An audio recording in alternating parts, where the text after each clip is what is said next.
Ne higgyetek el minden szarságot, amit az interneten lehet találni. Többen küldtétek nekem ezt a videót.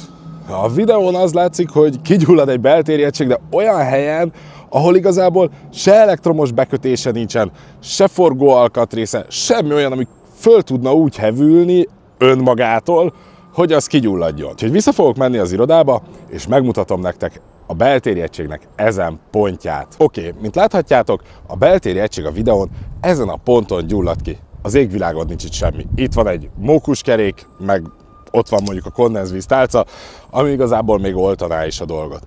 Ha szemből nézzük, tehát hogyha elmegyek vele egy kicsit jobbra, akkor tulajdonképpen ott láthatjátok az elektromos bekötési pontját. Itt van minden olyan, ami ki tudna gyulladni, teljesen önmagától.